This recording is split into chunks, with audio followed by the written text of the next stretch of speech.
नागपुरात सर्वत्र धुळवडीचा आनंद साजरा करतायत, पण पोलीस मात्र रस्त्यावर तैनात आहे आणि ऑपरेशन यू टर्न प्रभावीपणे राबवलं जात आहे। मद्यपी वाहन चालकांवर कारवाई करण्यासाठी नागपूर पोलिसांनी जवळपास 100 ठिकाणी नाकाबंदी सुरू केलेली आहे आज सकाळपासूनच।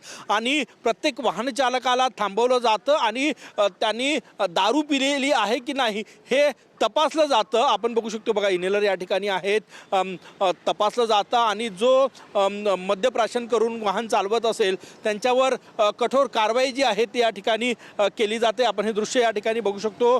ठिकठिकाणी 100 ठिकाणी अशा प्रकारचे नाकाबंदी जी आहे ती लावण्यात आलेली आहे आणि सगळे वाहनं तपासले जातात।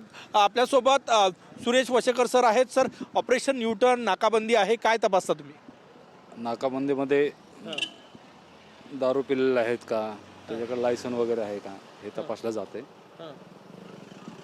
आज धुळवड आहे, लोक बरेच मद्यप्राशन करून मद्यप्राशन करून असतात, त्याच्यामुळे युटर्न अंतर्गत आपण नाकाबंदीमध्ये चेक करत आहोत। कारवाई काय होणार, म्हणजे समजा दारू पिऊन असेल तर डीडीची कारवाई होतो ना, drink and ड्राईव्हची।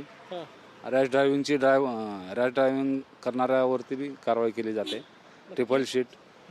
Triple seat drunk and ड्राईव्हच्या केसेस ज्या आहे त्या या ठिकाणी केल्या जातात। आपण बघू शकतो ठिकठिकाणी पोलिसांची नाकाबंदी आहे आणि ही नाकाबंदी कशी लावलेली आहे हा बघा, या ठिकाणी बॅरिकेड्स लावलेले आहे रस्त्यांवर, पोलिसांनी बाईक्स उभ्या केलेल्या आहे आणि प्रत्येक नाकाबंदीवर असे 10-15 पोलीस ऑफिसर्स कर्मचारी आहे आणि प्रत्येक वाहन थांबून ड्रंक अँड ड्राईव्ह आणि इतर व्हायोलेशन्स जे आहे नियमांचं ते चेक केलं जात आहेत आणि कठोर कारवाई सुरू आहे। कॅमेरामॅन सचिन सयांसह गजानन उमाटे, TV9 मराठी, नागपूर।